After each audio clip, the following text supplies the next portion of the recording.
Bienvenidos al cuarto encuentro del ciclo de charlas sobre los vínculos culturales entre España y Paraguay desde la historia y la literatura, que es promovido por la Embajada del Paraguay en España, junto al Centro Cultural de España Juan de Salazar y la Universidad Autónoma de Madrid. Entre los objetivos de este ciclo figuran dos principales: contribuir a una mayor difusión de las investigaciones realizadas en los últimos años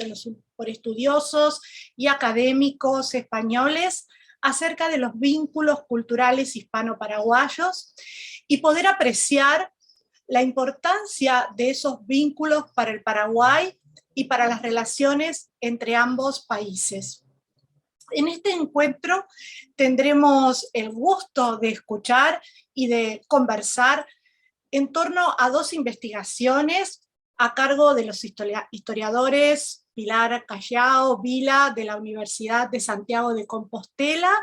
y el historiador y muy apreciado amigo Eric Caballero Campos de la Universidad Nacional de Canindeyú, investigador del CONACYT en Paraguay.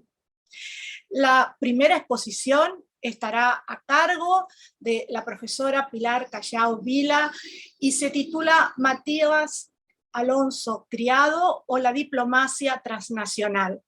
Me gustaría presentar a la expositora, que es profesora titular de Historia de América en la Universidad de Santiago de Compostela.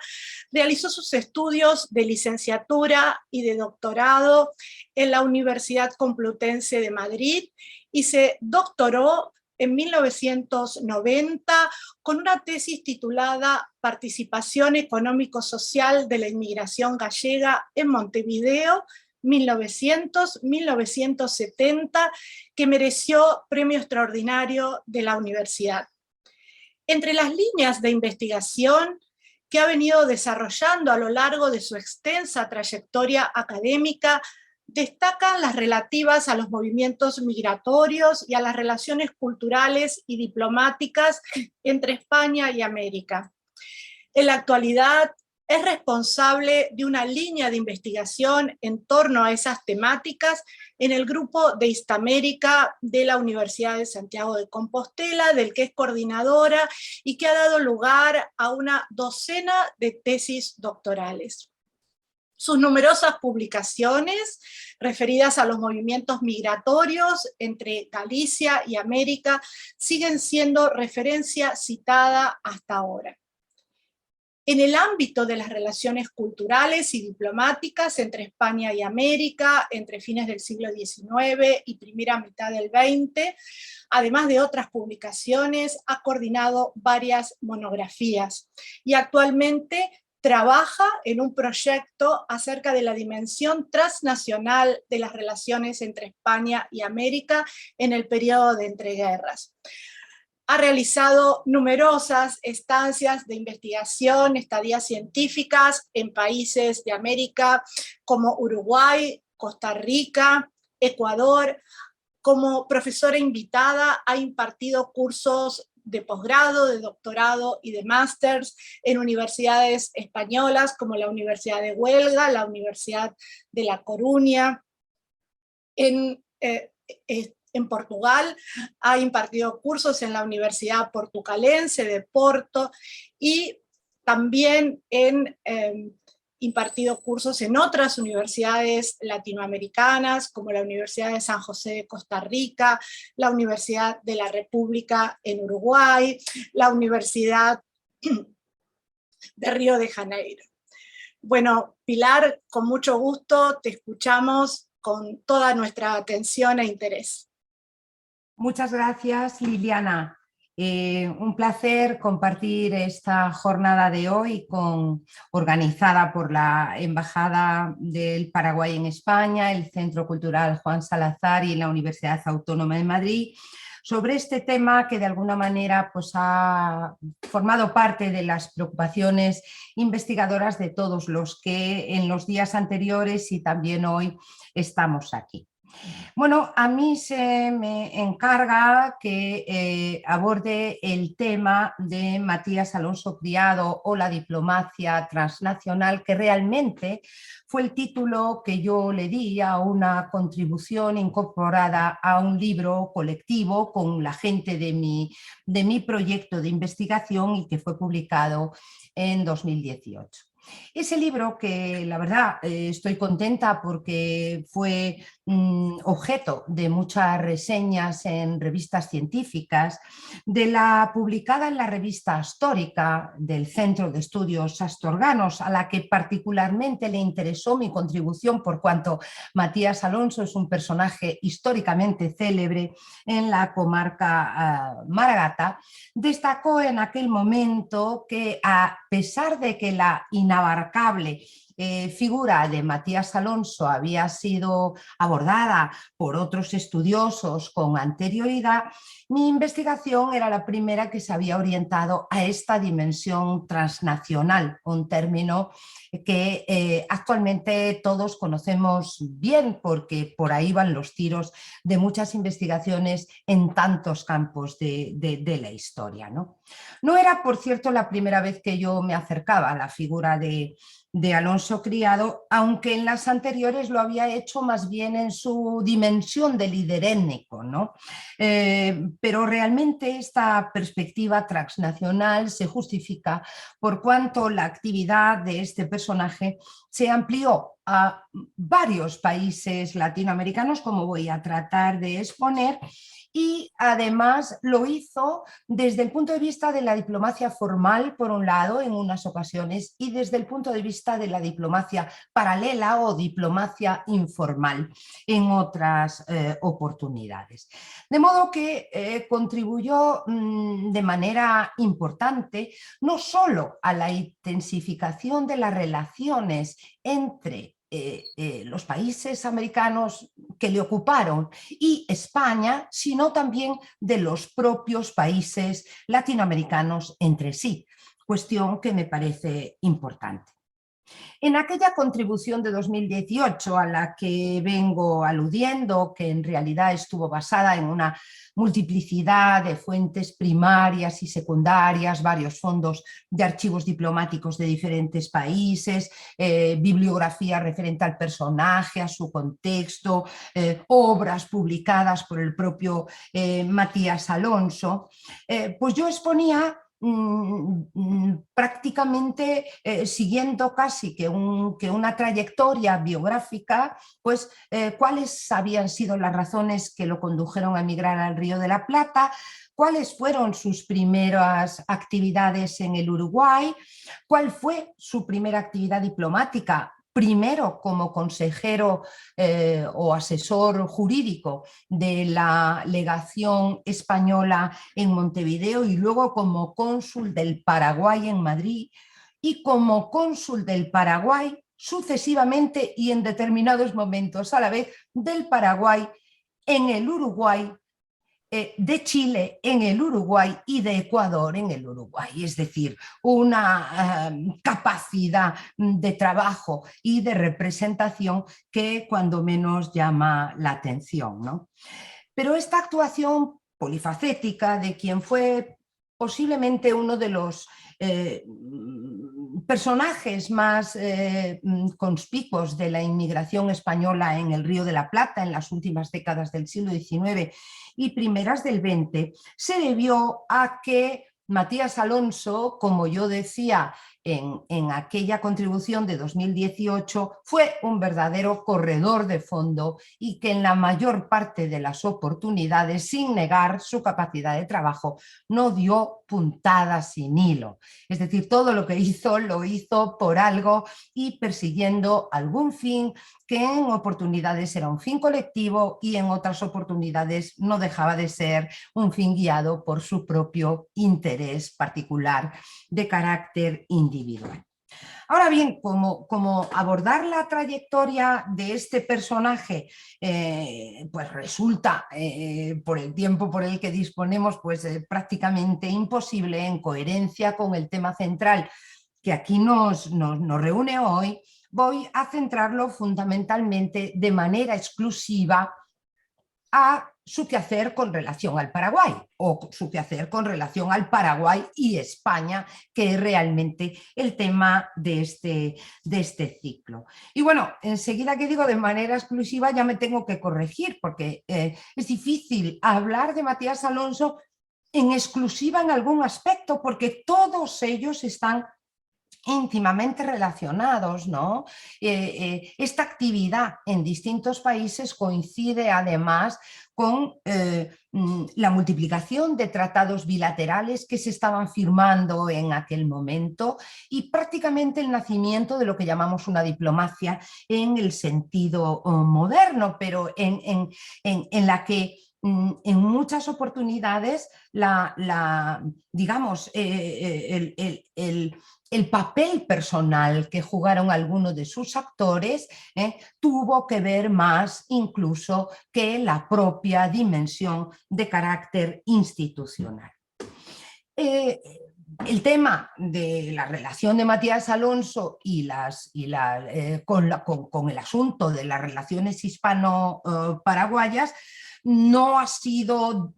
estudiado por una gran cantidad de historiadores, aunque sí por algunos muy importantes, ¿no? Todos los que estamos aquí, pues desde luego en Paraguay es sobradamente conocidas las investigaciones de Alfredo Sergefeld y de todos es conocida la investigación de nuestra añorada siempre Gabriela Dalla Corte, quien analizó también parcialmente la trayectoria de Matías Alonso en sus muchas y notables investigaciones sobre Paraguay, pero de las que, y lo digo desde el cariño, de las que seguramente por haber manejado diferente tipo de fuentes, haber perseguido objetivos que fueran distintos, me he permitido discrepar en algunas apreciaciones sobre este personaje, sobre Matías Alonso.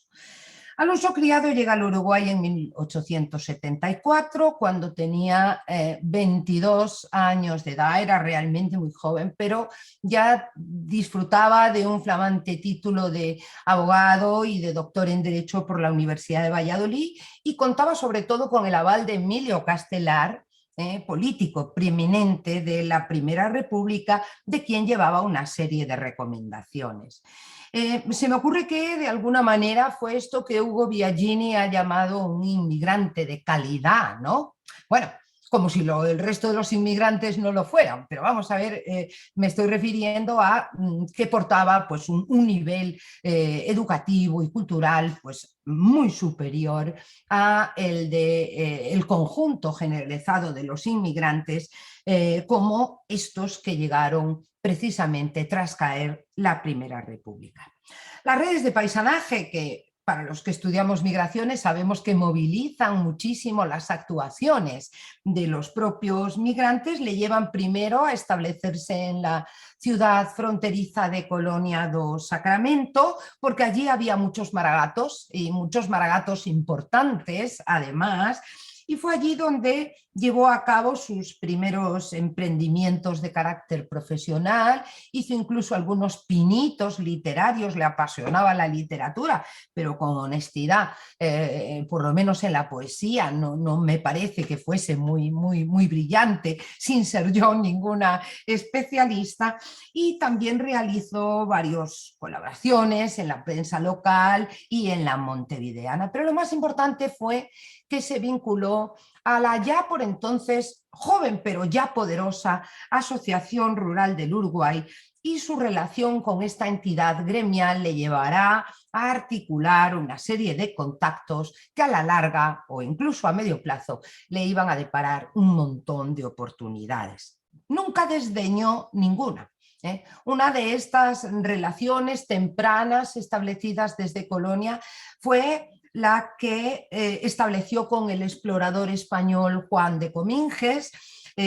trabando una sólida relación que les llevaría a emprender proyectos y que cristalizaría además en una apretadísima red de relaciones cruciales para la actividad de Alonso Criado en el Paraguay. Quizá fue... Dicen algunos que fue ya temprano, en 1876, la primera vez que Alonso Criado tuvo contacto por el Paraguay, pero esto parece que es una leyenda urbana de que un árbol que existe en Montevideo dicen que se lo trajo del Paraguay Alonso Criado a el educador José Pedro Varela, ¿no? Yo no he encontrado rastro de este viaje a Paraguay en el año 76, pero sí quizás su primer contacto se pudo ver, y confieso que este era un dato que cuando escribí el libro yo desconocía, a que, como dice Sergefeld, Elisa Lynch le visitó en Montevideo para que se ocupara de la defensa, antes de venir a su exilio europeo, de la defensa de sus intereses que habían sido confiscados tras la muerte del mariscal López, ¿no? Pero como quiera que fuese, el hecho es que las cosas de Paraguay estuvieron desde muy temprano presente en Alonso Criado, y que fueron decisivos en toda su trayectoria, a mayores de otros aspectos que, como ya he dicho antes, voy a tener que obviar, ¿no? Funda en Montevideo el periódico La Colonia Española, y en el año 77, y después hace su primer regreso a España, donde establece un contacto fundamental, nada más y nada menos que con Antonio Cánovas del Castillo, que a la larga también le va a reportar muchos frutos y beneficios. Vuelve al Uruguay, en 1880 debuta como consejero letrado de la legación de España en Montevideo, donde su encargado de negocios, don Manuel Llorente y Vázquez, estaba luchando denodadamente por el reconocimiento definitivo de las relaciones entre España y Uruguay, proceso que entrañó un proceso muy largo y de muchísimas dificultades. Le pide su apoyo como asesor jurídico, y a partir de ahí, reconocidas ya definitivamente en 1882 estas relaciones, en el año 84 Alonso Criado volvería a Madrid. Viene a Madrid primero para defender, para interesarse por un tratado con el Paraguay, en esta labor de consejero que tiene en la legación. Pero el abultado expediente que existe en los fondos del Ministerio de Asuntos Exteriores, hoy en el Archivo Histórico Nacional, dan fe de que traía una misión, si cabe, más importante. Bernardino Caballero le acababa de designar como cónsul general en España, representando al Paraguay, y él viene a tramitar precisamente lo que se llamaba la concesión del Regium Exequatur, que era la licencia que el rey daba para que los diplomáticos pudieran ejercer representando a un país extranjero. Las razones por las que Caballero confía en Alonso Criado tienen bastante que ver con la amistad de Criado con José II de Coude, en ese momento ministro de Relaciones Exteriores, y las gestiones que le había ayudado a efectuar a de Coude ante el presidente uruguayo Máximo Santos, con el fin de solucionar todavía el conflicto latente derivado de la guerra de la Triple Alianza, ¿no? En esta primera estancia en España, ya ostentando el título de cónsul del Paraguay, se ocupa de que una persona de su confianza atienda realmente el consulado en Madrid, porque Matías Alonso no se va a quedar a vivir en Madrid, nada más que por cortas temporadas. Vuelve a Montevideo, donde propone a Máximo Santos que se inicien las gestiones oportunas para devolver los trofeos famosos de la guerra de la Triple Alianza, que es un poco el telón de fondo de toda esta situación que aquí estamos describiendo, y Santos le en fin, dice que está de acuerdo y que le parece un magnífico gesto simbólico para ratificar definitivamente las relaciones entre los dos países rioplatenses. Pero detrás de todo esto, más allá del gesto simbólico de pacificación entre los dos países, había una serie de intereses que a Matías Alonso le preocupaban de manera bastante particular. En 1885, si no me equivoco, es también el decreto de tierras fiscales en Paraguay, y entonces se permite a través de esta acción simbólica que inversores uruguayos y de otros lugares y españoles radicados en el Uruguay adquieran tierras fiscales en el Paraguay. Y no es casualidad que entre ellos esté el propio presidente Máximo Santos, el jefe de la comisión que llevó los trofeos hasta el Paraguay, Carlos de Castro, y desde luego el propio Matías Alonso Criado, que se convertirían en algunos de los primeros explotadores de los lotes de terreno en el Chaco. Bien, es por esta razón Matías Alonso necesitaba estar próximo a sus intereses, ¿no? Pero tampoco quería renunciar a su cargo en Madrid, con lo cual iba, venía, cruzaba el charco con una facilidad que a uno le llama la atención, ¿no? Como a finales del siglo XIX se pueden hacer tal cantidad de viajes sin agotarse, y en medio de todas estas cuestiones, de manera deja siempre a Herrero Cabello al frente de la legación en Madrid y regresa por un tiempo bastante más largo en 1888 para la Exposición Internacional de Barcelona, que la verdad fue un logro de carácter personal y propio en cuanto a la representación de Paraguay. El tema en cuestión fue sobradamente estudiado por Gabriela Dalla Corte. Bueno, yo he profundizado un poco más en ciertos lazos que se establecieron en torno a esa exposición universal con la burguesía catalana, con los comerciantes españoles establecidos en Asunción, con los prohombres establecidos en Madrid, porque Matías Alonso siempre era capaz de articular unas tramas apretadísimas que beneficiasen al conjunto y que tampoco se escapasen de ese hecho sus beneficios personales. Sabido es que en esa exposición presenta ese fantástico mapa que acompaña a su folleto de la República del Paraguay, un mapa gigante que él ya había empezado a trabajar antes y del que luego en los años sucesivos va haciendo correcciones. Creo que la última publicada en Montevideo es de 1908, ¿no? El éxito de Barcelona intenta capitalizarlo en su favor, porque además ha sido tal que quiere que al año siguiente, que va a haber otra exposición internacional en París, se traslada allí el pabellón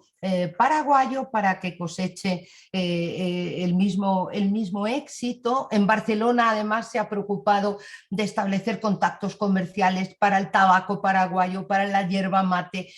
para un montón de productos, y esos éxitos, cuando regresa a América, los quiere capitalizar. Y los quiere capitalizar con un fin superior, además. A mi juicio, es un punto de vista personal, los biógrafos de Matías Alonso y sobre todo los agiógrafos de Matías Alonso dicen que el Senado paraguayo voluntariamente le otorgó la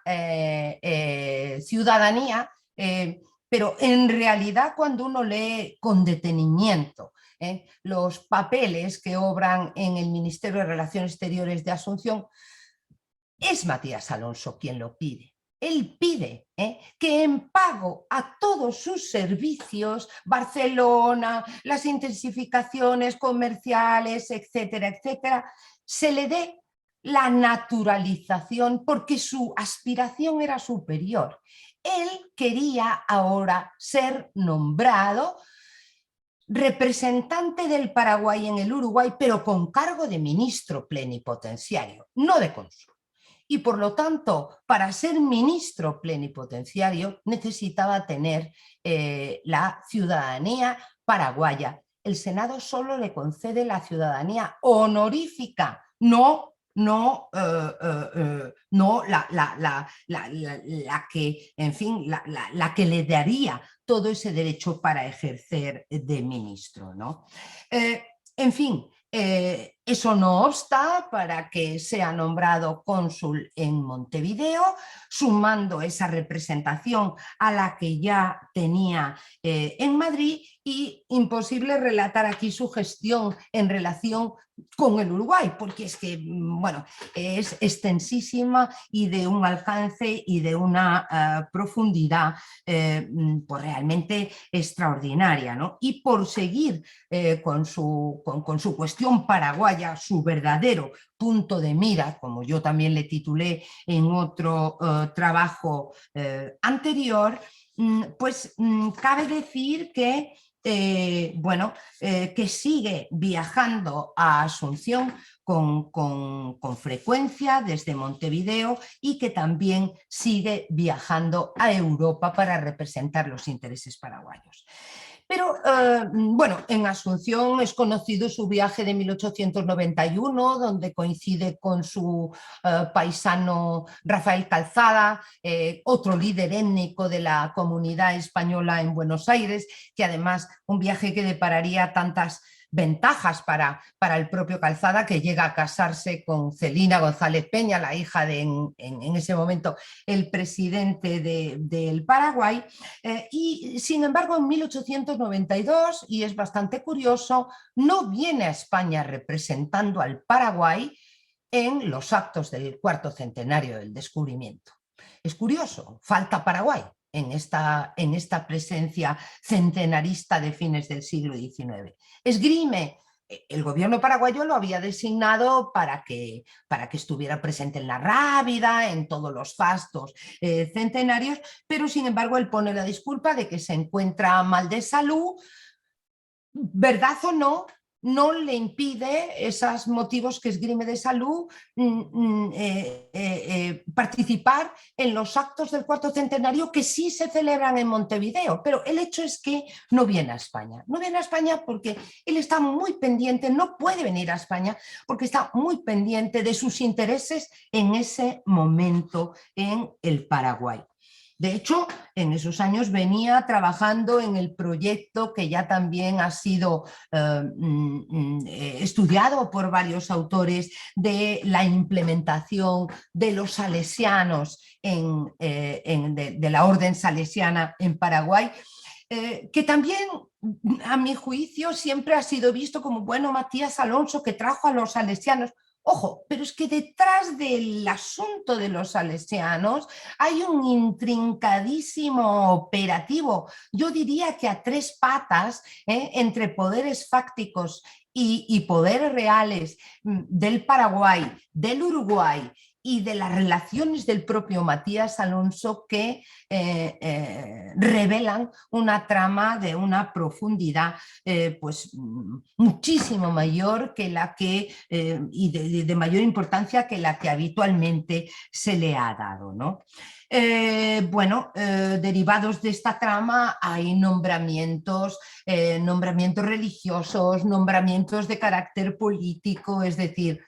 como decía al principio, no daba puntada sin hilo para mantener esa red firme y potente que le sigue dando lugar a ese carácter de preeminencia que durante más de 4 décadas tuvo en la región rioplatense, ¿no? Bogarín, Mariano Soler, en fin,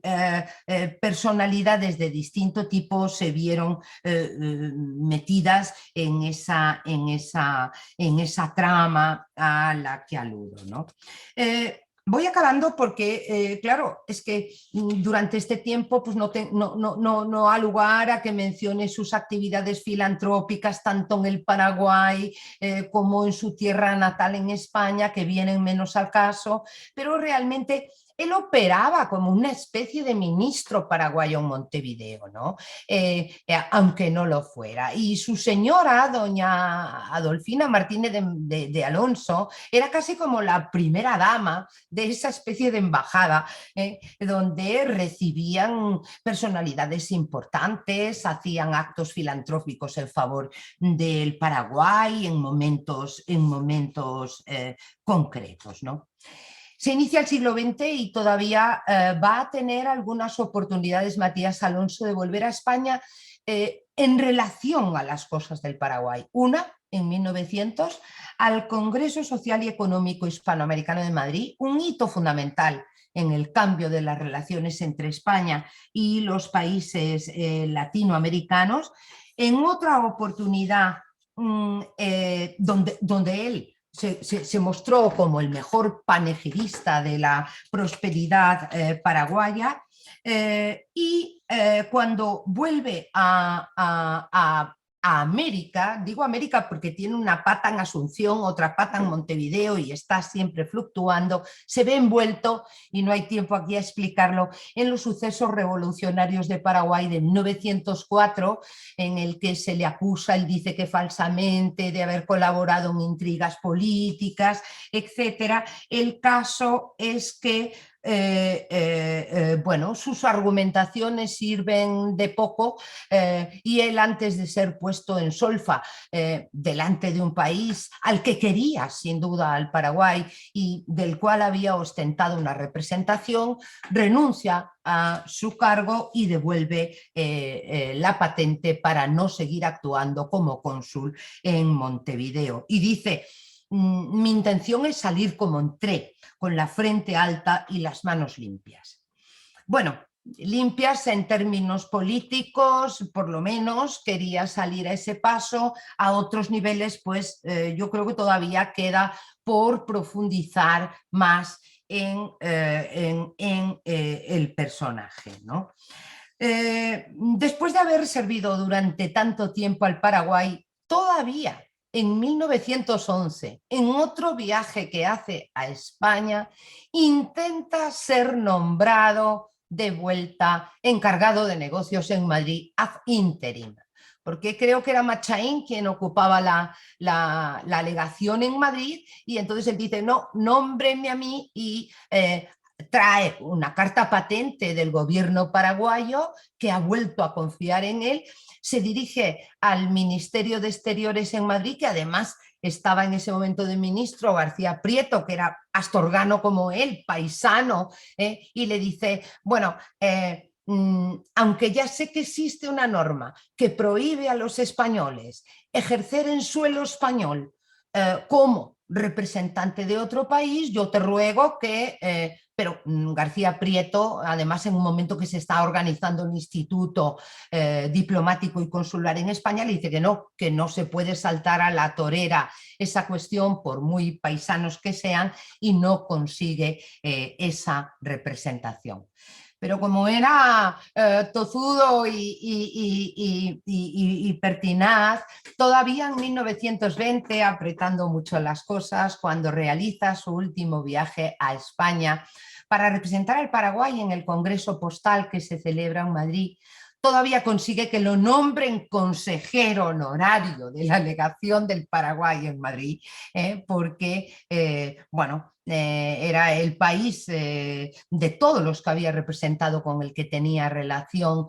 más estrecha, y a su regreso de ese viaje a España vuelve a Asunción en 1921, donde pronuncia sus últimos discursos, sus últimas conferencias sobre las relaciones hispano-paraguayas, de las que, a mayores de lo que se haya podido intuir de mi disertación, era un firme, en fin, estaba firmemente convencido. Nada más. Muchas gracias, Pilar, por haber compartido tu investigación. Me parece muy relevante tu trabajo en el sentido de mostrarnos cómo, a través de estudiar estas trayectorias individuales, en este caso la trayectoria personal y profesional de Matías Alonso Criado, pero cómo a partir de esa actuación individual se va conformando un entramado sobre el que se construyen redes y vínculos colectivos de tipo económico, cultural, diplomático, y también cómo esos vínculos que se van tejiendo llegan a ser un elemento fundamental de las políticas estatales, a veces de manera explícita, implícita, y de las relaciones, en este caso, entre Paraguay y España. Tengo un par de preguntas que me gustaría después hacerte al final de las dos exposiciones para poder dialogar entre todos, así que muchas gracias, Pilar, por ahora, y voy a presentar la segunda exposición que estará a cargo del doctor Erip Caballero Campos. Y antes de su presentación profesional, quisiera expresar que me parece que es un acierto que en este ciclo dediquemos un momento a pensar y a reflexionar sobre el lugar de Gabriela Dalla Corte en la historiografía paraguaya, cerca de la fecha en que se cumplirán 4 años de su partida. Y me parece también apropiado que sea un colega y un muy buen amigo de Gabriela en el Paraguay quien comparta algunos jalones de la robusta trayectoria intelectual historiográfica de Gabriela. Erip Caballero Campos es licenciado y doctor en Historia por la Universidad Nacional de Asunción y magíster en Historia del Mundo Hispánico por el Consejo Superior de Investigaciones Científicas de España, mediante una beca de la Fundación Mafre Tavera y de la Fundación Carolina, ambas de España. Obtuvo el diploma de estudios avanzados en Historia del Mundo Hispánico en la Universidad de San Pablo, realizó una estancia postdoctoral en Geografía e Historia en la Universidad Federal de Dourados, Brasil. Actualmente es profesor adjunto de la Cátedra de Historia de las Ideas Políticas II y profesor asistente de Historia Social Paraguaya en la Escuela de Ciencias de la Universidad Nacional de Asunción. Es investigador categorizado del CONACYT con el nivel 2 y en la actualidad es docente investigador de la Universidad Nacional de Canindeyú y docente de posgrado en la Universidad Nacional del Este. Es miembro de la Comisión Científica Honoraria del PRONI y consejero suplente del CONACYT por la Sociedad Científica del Paraguay. Ha escrito varios libros, destacándose sus contribuciones al estudio del siglo XVIII en Paraguay, como por ejemplo De moneda a mercancía del rey, funcionamientos y efectos de la Real Renta de Tabacos y Naipes en la provincia del Paraguay, 1779-1811, los bandos de buen gobierno de la provincia del Paraguay, 1778-1811, La pluma del poder, los escribanos de gobernación y cabildo en la provincia del Paraguay del siglo XVIII, y asimismo ha publicado varios libros de divulgación y dirigido colecciones de historia publicadas en periódicos de la prensa asuncena. Ha publicado en revistas científicas en Francia, España, Brasil, México, Uruguay, Argentina y Paraguay. En esta presentación, Erip nos propone como tema de su exposición, Con olor a tanino, los estudios históricos sobre el Chaco paraguayo, de Gabriela Dalla Corte. Gracias, Erip. Adelante. Bueno, muy bien, buenas tardes. Es un gusto formar parte de este ciclo de charlas entre Paraguay y España. Agradecer la presentación de Liliana Bresso, y también es un gusto y un honor formar parte de la misma junto a la estimada doctora Pilar Callao. Antes de empezar, quisiera agradecer al embajador Ricardo Escabón Yegros por la invitación para participar de este ciclo, así como también a Eduardo Tamayo, que ha organizado el mismo, y al Centro Cultural Juan de Salazar. En primer lugar, señalar también que creo más que pertinente que la persona que modere esta mesa, en el caso de que se trata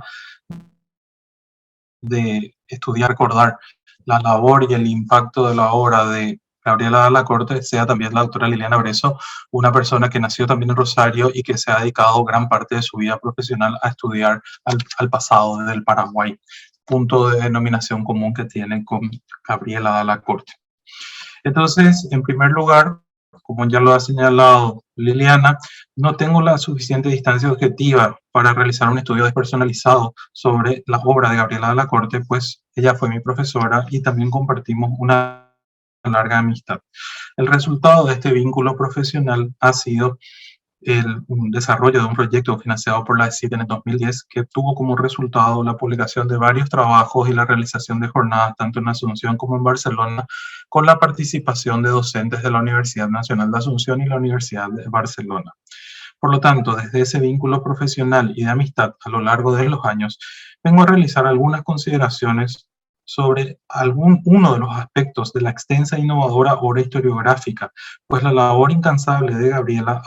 que abarca casi 3 décadas de investigaciones, donde abordó diversas temáticas de diferentes lugares, que la realizó mediante su habilidad, su pericia y su infatigable labor como investigadora, que le permitieron abarcar esos estudios con calidad. Gabriela Dalla Corte Caballero nació en la ciudad de Rosario, provincia de Santa Fe, en la República Argentina, un 13 de febrero de 1968. Obtuvo el grado de licenciada en Historia en la Universidad Nacional de Rosario y luego se trasladó a realizar sus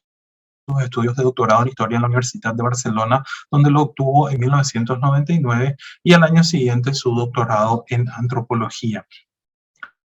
En dicha universidad desarrolló toda su carrera académica, llegando a ocupar el cargo de profesora titular de Historia de América en la Facultad de Historia y Geografía de la Universidad de Barcelona.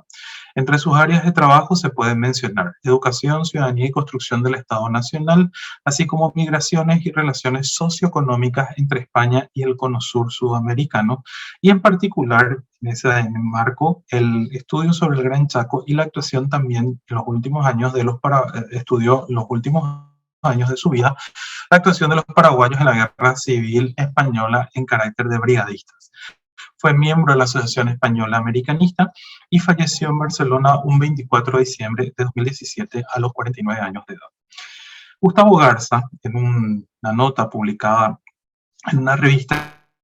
describe lo siguiente: dentro del universo de actividades académicas no se puede dejar de mencionar que las estancias académicas de Gabriela abarcaron los siguientes países: Argentina, Bolivia, Chile, Ecuador, Italia, México y Paraguay, y que las ponencias presentadas en eventos en Europa y las Américas fueron alrededor de 150, que los talleres, simposios, seminarios y jornadas organizados por Dalla Corte superan la veintena. Por último, mencionar que 4 fueron las tesis doctorales que dirigió y que 5 revistas la tuvieron como parte de su comité científico. Para concluir este reconocimiento a Gabriela, sigue diciendo Gustavo, solo queda decir que hablar de ella es hablar de una mujer extraordinaria que de corazón y pensamiento denunció injusticias pasadas y presentes a través de un profundo y estricto trabajo académico. Por su parte, la doctora Cielo Seinewert, también de la Universidad de Barcelona, en una nota in memoriam publicada en una revista española, escribió lo siguiente, y abro comillas: en el trabajo la caracterizaba la minuciosidad al americanismo, la historia social y una perspectiva de género siempre presente en sus reflexiones. Su curiosidad fue la constante y sus convicciones el motor. Contribuyó a la historiografía argentina, paraguaya, chilena, brasileña, francesa, italiana, española y catalana. En sus escritos historió y complicó sobre el poder, las relaciones y tensiones entre la nación y la región, las fronteras y las prácticas empresariales y los vínculos familiares. Rastreó y dio voz a historias de huérfanos, mujeres, indígenas, migrantes, misioneros y otros sujetos colectivos silenciados. También evidenció los entramados neocolonizadores en y hacia América Latina. y sigue diciendo Cielo. Indagó en guerras y en todo tipo de conflictos diplomáticos. Sus últimas contribuciones se centraron en la historia de las brigadas internacionales de paraguayos durante la Segunda Guerra Mundial. Su legado a estas alturas tiene las más variadas regiones. En ese sentido, la producción historiográfica de Gabriela de la Corte es descomunal. Representa su obra una diversidad de temas a los cuales investigó recurriendo a una diversidad heurística más que destacable. La manera en que se acercaba a las fuentes y la forma en que las interrogaba para escudriñar los más pequeños detalles que permitan comprender a cabalidad cada proceso histórico que ella estudió.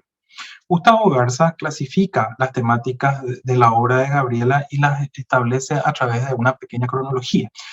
En ese sentido, dice, primero, historia social en el Cono Sur a lo largo de los siglos XIX y XX, 1993-2001. La segunda temática, relaciones económicas y políticas entre Iberoamérica y Cataluña, siglos XVIII al XX, desde el 2000 hasta el 2005. La construcción del Estado Nacional, organización social y representación política en Iberoamérica, destacando en estos aportes al conocimiento generado y difusión con respecto al Gran Chaco, siglos XIX y XX, que es el periodo más largo, que lo estudió desde el 2003 al 2017. La cuarta temática son misiones católicas en áreas indígenas del Paraguay y las actuales provincias del Chaco, Formosa y Santa Fe entre 1850 y 1955, que realizó entre el 2009 y el 2017. Y por último, políticos y militares paraguayos en la Guerra del Chaco, la Guerra Civil Española y el exilio republicano en el sur de Francia entre el 2012 y el 2017.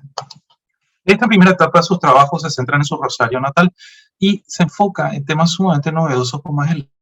caso que después publica en su libro A las puertas del hogar, Madres y Niños y Damas de Caridad en el Hogar de Huérfano de Rosario, 1870-1920, publicado en coautoría con Paola Piacenza, que comienza con la historia. Este libro empieza con la historia de un niño llamado Hipólito. Al respecto, Hipólito fue uno de los miles de niños que encontraron refugio, dice Gabriela, en el hogar de huérfanos de Rosario entre finales del siglo XIX y principios del siglo XX. A Hipólito, como a otros chicos, le tocó nacer en una época de cambios importantes para sus padres y para el país que lo recibía. Lo que a los ojos de su madre era, entre citas, el signo fatal de la desgracia, fin de cita, no era otra que la consecuencia de los movimientos migratorios europeos a la Argentina y de las políticas de un Estado nacional no siempre interesado por la suerte que corría la población y de las transformaciones recientes del mercado laboral. Una asociación privada, las Damas de Caridad, que posteriormente asumiría el nombre de Damas de Protección al Huérfano, fue creada en este contexto para hacerse cargo de los bebés que comenzaban a aparecer tirados en las calles o que quedaban huérfanos. En este trabajo, cuando en el 2003, en el medio de su clase, nos presentó esta investigación sobre la caja de señales que había quedado en el hogar, quedamos asombrados del detalle, del análisis, de la significación de esta institución clave del momento del contacto entre esos migrantes italianos y españoles que llegaban a la Argentina a fines del siglo XIX y comienzos del siglo XX. De la segunda etapa identificada por Garza, nos referiremos al libro que fue su tesis doctoral, Vida y muerte de una aventura en el Río de la Plata, Jaime Alsina y Verges, 1770-1836, en la que ella misma describe su trabajo realizado como que Alsina se insertó en sus estructuras comerciales, políticas y judiciales y formó parte del grupo posiblemente más minoritario de esa sociedad, pero que gozaba de las mayores prerrogativas. Su participación en una multiplicidad de espacios sociales e institucionales permite analizar, entre otros problemas, el control del aparato político y judicial de Buenos Aires, la constitución de jurisdicciones, la conformación de grupos relativamente homogéneos en intereses y objetivos y la consolidación de grupos familiares estables que aseguraban el mantenimiento de los patrimonios. El universo jurídico tiene mucho que decir para comprender a Alsina y a los que como él dominaron el espacio rioplatense durante años. En este sentido, este trabajo, la forma de trabajar a partir de su tesis, en este caso sobre la vida de un empresario que va a estar en el Río de la Plata, en ese momento en que entra en colapso el Imperio Español y comienza el proceso de construcción del Estado Nacional en la Argentina, marca mucho lo que ella después va a trabajar muy concretamente sobre el caso de Casado, que creo, a mi criterio, puede ser que no compartan conmigo los colegas la apreciación, pero creo que fue el trabajo más importante, no solamente por la significación del volumen de la empresa Casado para el caso de Paraguay, sino por todas las facetas que ella va descubriendo en ese relacionamiento empresarial, familiar, estatal, judicial, a lo largo de 3 países, ¿verdad?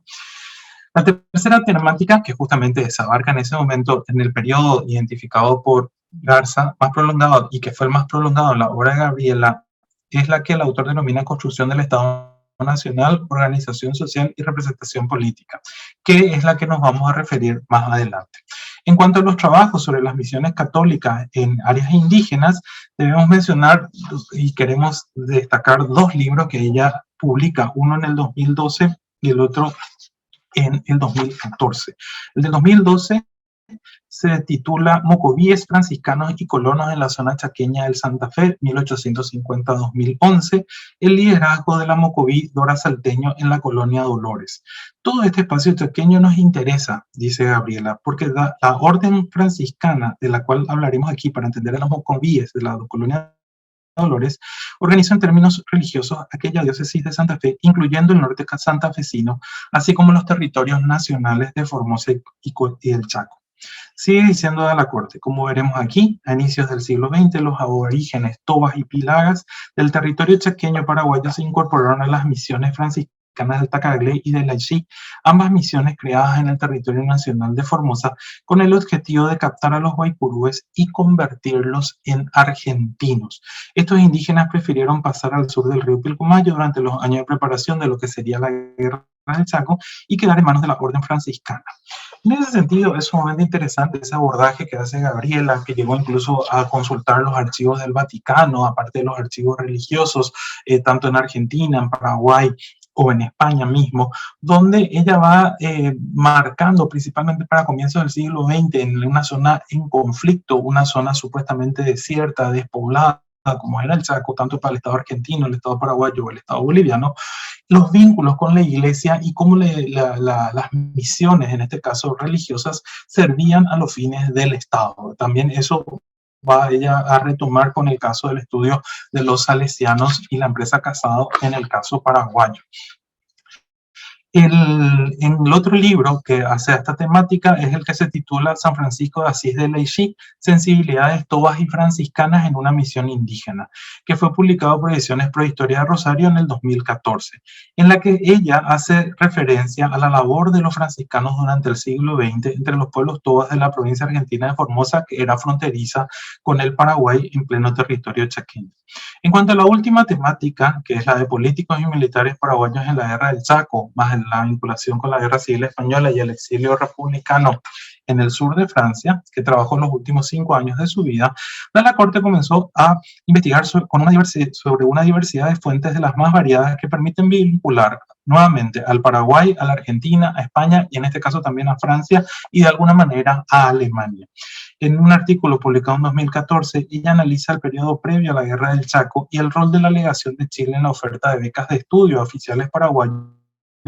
y las discusiones que tenían tanto los representantes diplomáticos argentinos y chilenos con respecto al problema creciente entre Bolivia y Paraguay sobre el territorio chaqueño. En 2017 publicó un artículo que se tituló El brigadista paraguayo Emiliano Paiva Palacios entre la defensa de la República Española y el campo de internamiento de Gurs en Francia, en el que utilizó, además de otras fuentes, el álbum de fotografías de un brigadista que ella también publicó como libro, el de Víctor Martínez, donde en este artículo la Corte pretende analizar la trayectoria de Emiliano Paiva y de los demás brigadistas paraguayos que participaron de la lucha contra el fascismo, primero en tierras ibéricas, para luego trasladarse a Francia y finalmente, en el caso de Emiliano, muerto en un campo de concentración nazi en el medio de la Segunda Guerra Mundial. ¿Cuál es la relevancia de los estudios que realizó la Corte sobre el Chaco y concretamente sobre un aspecto del Chaco que a mí me parece sumamente interesante porque fue innovador y significó a través de sus estudios del tanino ir viendo distintas facetas de esa relación comercial. Sus estudios sobre el Chaco son diversos y dieron como resultados 10 artículos científicos, 3 libros de su autoría, más 3 libros editados. El libro titulado Lealtades firmes, redes de sociabilidad y empresas, la Carlos Casado S.A. entre la Argentina y el Chaco, 1860-1940, que fue publicado en la colección América del Consejo Superior de Investigaciones Científicas en el 2009, que tiene casi 600 páginas, en las que realiza un enjundioso trabajo de investigación y análisis histórico de la labor del migrante Carlos Casado, el migrante español Carlos Casado de la Lizal, que llegó primero a Santa Fe, donde instala un verdadero emporio industrial, donde se vincula con familias poderosas de la Argentina, y luego, cuando el Estado paraguayo pone en venta las tierras públicas en tiempos de Bernardino Caballero, que gobernó el Paraguay entre 1880 y 1886, Carlos Casado, a través de una serie de prácticas financieras y redes empresariales, adquiere una extensión de tierras que superó las 5 millones de hectáreas. El libro de Dalla Corte trata de cómo Casado desplegó una red de testaferros para ir adquiriendo un total de 2.879 leguas cuadradas en el territorio chaqueño. Para tal efecto, la autora trabajó con protocolos notariales, cartas, archivos privados, todo tipo de fuentes para ir viendo cómo esa red empresarial tejida por Casado desde la Lizal le fue permitiendo adquirir tanta cantidad de tierra con el propósito de extraer, en este caso, el tanino del quebracho que abundaba en el Chaco paraguayo. En las conclusiones de su libro, Gabriela explica qué es lo que pretendió hacer con este trabajo. Y dice, abro cita, el análisis propuesto en esta obra, no obstante, busca superar la mirada, tanto negativa como positiva, que se ha dirigido a las prácticas de Casado y a la actitud asumida por el gobierno paraguayo en el momento que se produjo la concentración de tierras en el Chaco boreal. Es decir, no trata de considerar los fenómenos de corrupción per se, ni de alimentar la imagen del personaje ilustre, sino de reconstruir la trama que hizo posible hacer de Casado y de otros empresarios como él los máximos beneficiarios de un modelo económico que tiene impacto hasta el día de hoy y que se fundamenta específicamente en la posesión de tierras. El papel jugado por los terratenientes latinoamericanos, identificados en general como grupo oligárquico, sigue siendo objeto de debate, tanto por los límites de su condición de clase dominante con posibilidades de cooptar al Estado, como por su capacidad de diversificar creativamente sus intereses económicos en aras de hacer sobrevivir la empresa con relativo éxito. Hoy en día, cuando Argentina demuestra los límites de este modelo que impacta de lleno en el desenvolvimiento político del país y en la vida cotidiana de su gente, el hecho de analizar sus orígenes en el contexto de la creación del Estado Nacional representa todo un desafío para cualquier historiador o historiadora que busque demostrar que ese modelo se sustenta en un entramado complejo, plagado de intereses jurídicos, políticos, empresariales, familiares, que no siempre benefician al conjunto de la sociedad y que coincide hoy con una monopólica presencia de empresas o capitales españoles en la economía del país. Se refería concretamente al caso argentino. Este libro fue publicado en Asunción con los capítulos que hacían exclusivamente referencia a la situación del Paraguay por la editorial Intercontinental con el título Empresas, Tierras de Carlos Casado, Historias, Negocios y Guerras 1870-1940. Como se refiere, lo que hizo Gabriela fue seleccionar los capítulos que hacían directamente relación al vínculo de la empresa Carlos Casado con el Paraguay. Y en ese sentido, en la introducción, ella explica lo siguiente. Carlos Casado de la Lizal representa históricamente la desaparición del quebracho y del tanino, la triste suerte corrida por las poblaciones aborígenes del Chaco boreal, la imposición de la misión salesiana liderada históricamente por el padre Livio Farina, cuyo nombre se conserva de pleno en Puerto Victoria, y la erradicación de las comunidades menonitas, la extensa marcha llevada adelante por los casadeños, los diversos intentos, la mayoría infructuosos, que buscaron en el Chaco paraguayo la expropiación de tierras a las empresas que las ostentan y satisfacer así los reclamos de las poblaciones indígenas chaqueñas. El contexto en que se mueven los actores es un espacio de oportunidades en el que se implementan estrategias de movilización de recursos. Esto constituye el telón de fondo y al mismo tiempo el campo metodológico de los vínculos tejidos y activados en el transcurso de la organización empresarial en los territorios de frontera. Hay que recordar que el territorio que había adquirido Carlos Casado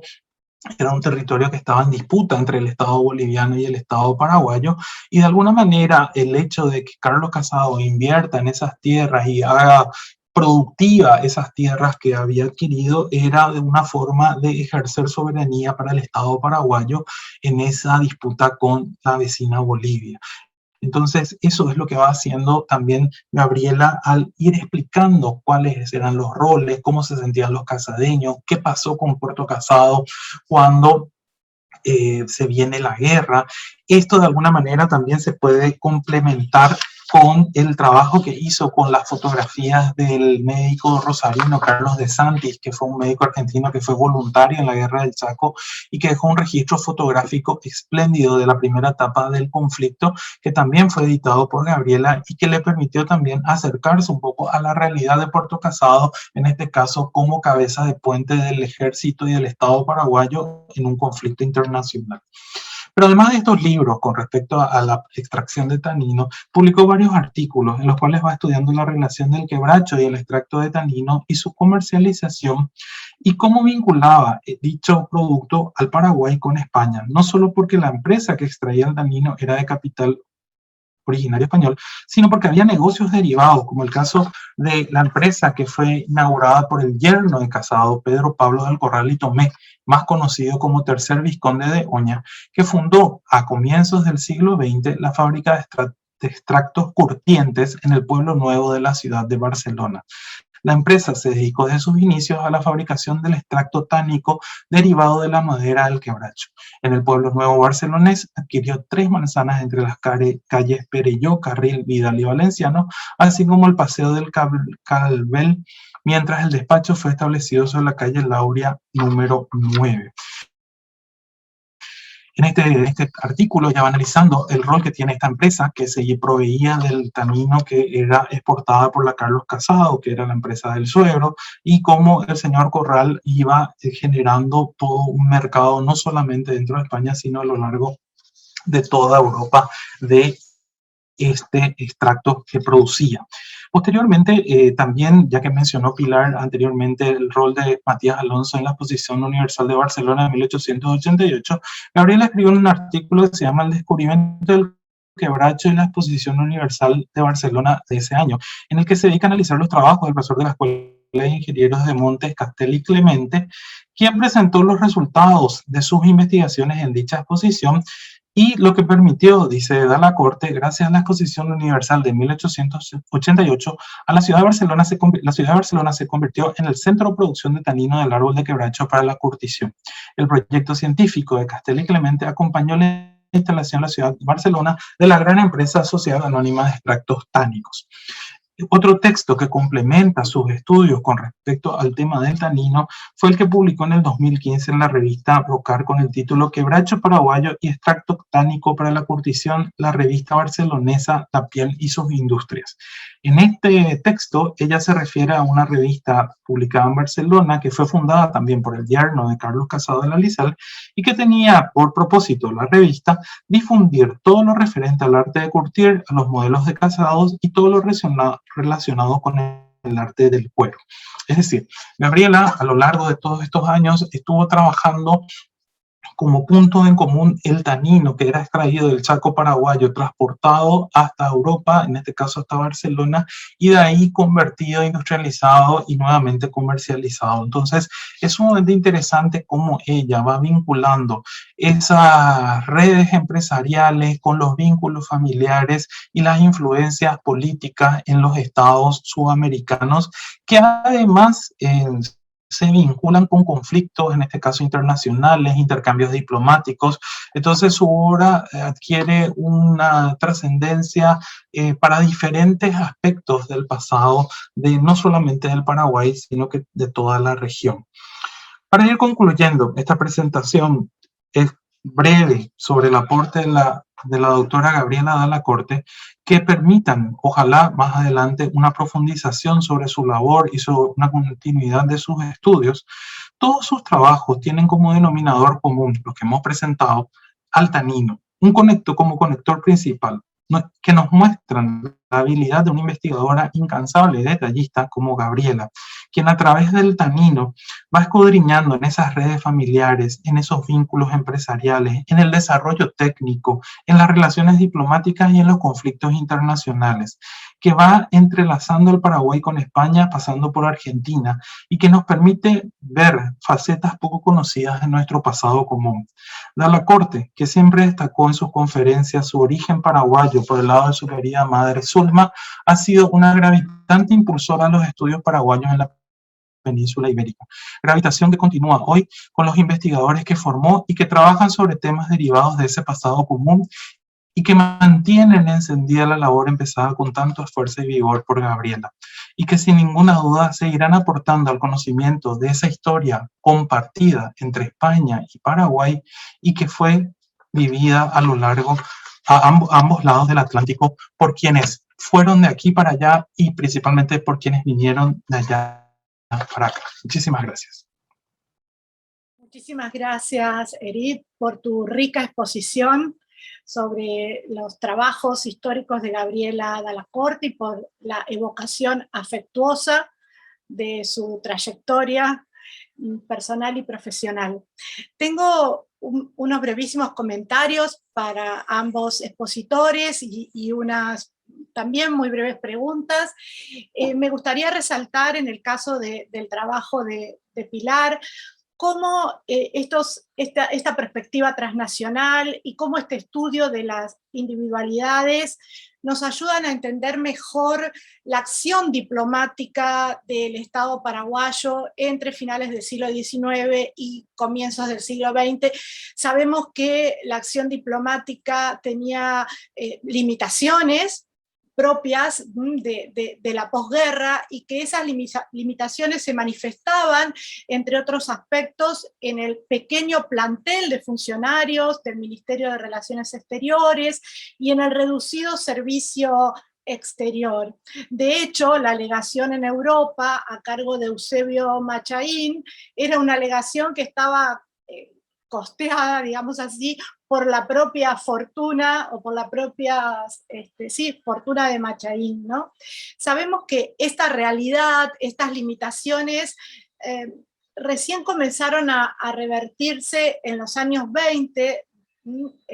y por eso me parece importante, ¿no? Cómo el estudiar estas individualidades, en este caso Matías Alonso Criado, nos ayudan a complejizar, a problematizar y a ensanchar el conocimiento de esa acción diplomática del Estado paraguayo, ¿no? En este sentido, yo quería preguntar dos cosas, Pilar, Primero, por los interlocutores paraguayos de Matías Alonso Criado, has mencionado en tu exposición a José II de Cut, también en tus textos, en otros textos aparecen otros interlocutores, ¿verdad? Bueno, el presidente Bernardino Caballero, el presidente Gusquiza, el abogado Cecilio Báez, ¿no? Quería preguntarte si hay alguna pista para poder calibrar o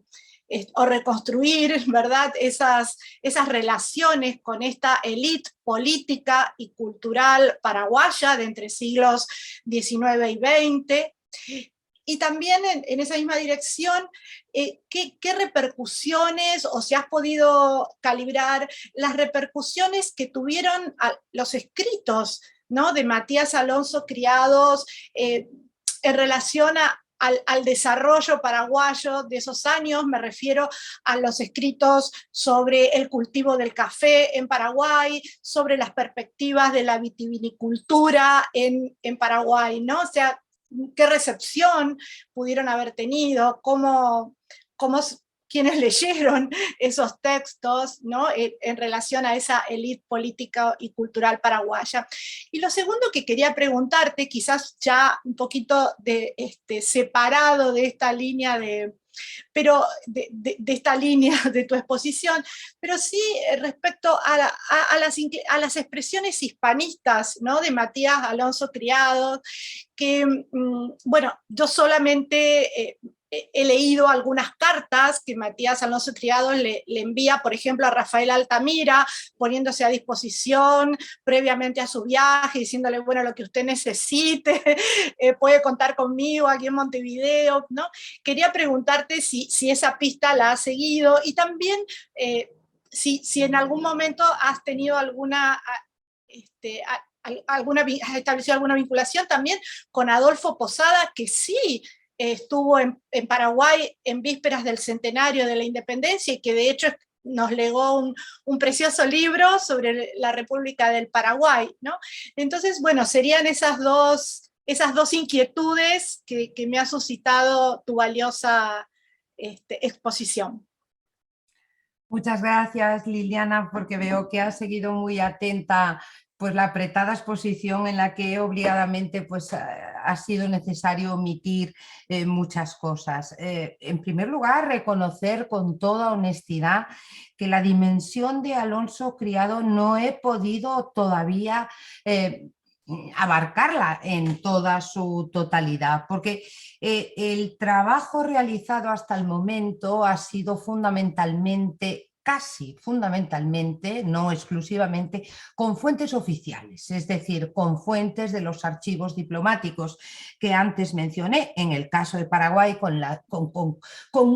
porque es que el hombre informaba de todo, o sea, y además de una manera muy prolija, y son hojas y hojas y hojas que tengo aquí amontonadas, las que enviaba a los sucesivos ministros de Relaciones Exteriores, tanto desde su gestión española como de la uruguaya, ¿no? Igual hace con Chile y con todos los países con los que tiene representación. Entonces, voy a tratar de sintetizar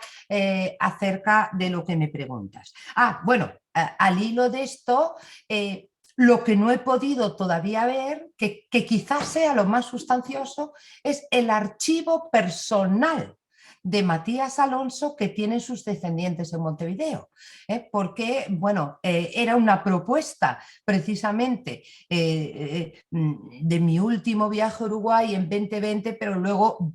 continuar, luego vino la pandemia y ya no se pudo, ¿no? Así que es un pendiente muy importante, porque creo que ahí sí que iba a encontrar seguramente esas relaciones apretadas que mantuvo con los políticos paraguayos, ¿no? Él menciona en los informes oficiales que si Cecilio Báez, que si, bueno, con The Code sí que he podido ver algunas cosas, pero siempre desde su posición de subalterno a ministro, ¿no? Y no en el terreno de lo más personal. Creo que ahí seguramente hay un acervo que nos podría ampliar esta dimensión más privada, con la intelectualidad, con la política, etcétera, que, como digo, pues todavía no he podido abordar. Respecto de sus expresiones hispanistas, vamos, él era,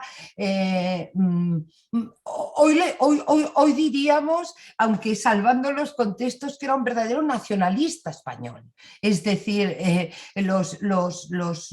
digamos, pilares de lo que entonces, de lo que luego se entendió como la hispanidad, como las tesis, la lengua, la religión no, cuidado, pero la lengua y la raza, entre comillas, hispánicas fueron, pues bueno, sobre los que sustentó la mayor parte de su prédica, ¿no? Efectivamente, esas cartas con Altamira también las he visto yo. Él es, digamos, el gran anfitrión de Altamira. Es más, hasta le saca de algún apuro casi prosaico, porque a Altamira no le pagan en Montevideo, no le pagan las conferencias y él tiene que mover Roma con Santiago para conseguir que cobre lo que sus intervenciones en la universidad, en el Ateneo, etcétera, ¿no? Pero igual va a hacer en 1914 con Ortega Ortega y Gasset. Él siempre está dispuesto a llevar el nombre de España donde sea, y esa actuación la he estudiado más para Uruguay que para Paraguay. Conozco desde luego el libro de Posada de su viaje de Paraguay, pero no he atado esos cabos en el escenario paraguayo. Pero bueno, nada más significativo que la última conferencia que da en Paraguay la da precisamente para celebrar un 12 de octubre, con el embajador paraguayo al lado, García Dontiveros, y haciendo ahí pues toda una disertación de vínculos hispano-paraguayos, hispanoamericanos, en función de la fecha significativa que significa el 12 de octubre. Es otro filón, indudablemente, por el que se puede transitar, ¿no? Y respecto de la repercusión de sus publicaciones, yo creo que fueron importantes, yo creo que lo fueron. De hecho, la que hace sobre la penitenciaría, sobre la reforma de los establecimientos penitenciarios por encargo del gobierno paraguayo, y que él copia del modelo oriental, del modelo uruguayo, yo creo que llega a tener sus efectos, por lo menos. Lo que pasa es que, bueno, vosotros sabéis mucho mejor que yo cuál era la convulsión continua de la política paraguaya del momento, ¿no? Los cambios ministeriales sucesivos, los cambios presidenciales, etcétera, que a veces hace que los proyectos se trunquen antes, los proyectos recomendados, por decirlo así, se puedan truncar, ¿no? En el de la viticultura, pues bueno, él tiene una estrecha colaboración por su pertenencia y porque él era viticultor además, no sé si bueno o muy malo, pero él estaba vinculado a la viticultura en la Asociación Rural del Uruguay y traslada esos proyectos a Paraguay. Algunos de ellos los lleva el doctor Serafín Rodríguez, un paisano gallego, médico de profesión, pero afanado viticultor con cierto éxito en el Paraguay, ¿no? Con lo cual, efectivamente, estos personajes, que es un poco lo que también ahora Eri comentaba, ¿no? Respecto de las investigaciones de Gabriela sobre Carlos Casado, ¿no? Son de una proyección tentacular, quiero decir, tocan tantos palos, como dirían en Andalucía, ¿no? Y llegan a tantos aspectos desde el punto de vista económico, de la repercusión social, incluso hasta a veces de carácter político, que claro, uno necesita una vida casi para poder captar, ¿no? Pues toda esta multiplicidad de facetas que les han ocupado. No sé en qué medida respondo con esto a tu pregunta. Muchísimas gracias, Pilar. Sí, efectivamente has respondido ampliamente a mis inquietudes, y esta pista del archivo personal de Matías Alonso Criado me parece que es, bueno, espectacular la proyección que puede tomar esta investigación. Muchas veces estas ideas que se intercambian en la esfera privada tienen una enorme riqueza para conocer mucho mejor la actuación, los vínculos personales, las redes. Así que, bueno, enhorabuena y ojalá que muy pronto puedas acceder a este archivo personal. Gracias. A ti. Y Edith, bueno, la verdad es que la pista paraguaya ocupa dentro de la extensa y estimulante producción histórica de Gabriela un lugar relevante, lo has mostrado excelentemente bien en tu exposición. Y yo, por supuesto, que quería, que te voy a preguntar una pregunta, algo que seguro lo tendrás ya en mente, y es un poco... ¿Cómo calibrás la recepción de la producción historiográfica de Gabriela en Paraguay? Nosotros, bueno, vos y yo hemos compartido proyectos, con Gabriela también hemos compartido proyectos, actividades, ¿no? Esta riqueza de la producción histórica de Gabriela, ¿cómo ha sido recepcionada, cómo se recepciona desde una perspectiva historiográfica, ¿verdad?, intelectual, esta producción? ¿Ha sido leída? ¿Es leída? ¿Cómo es ponderada? por un lado,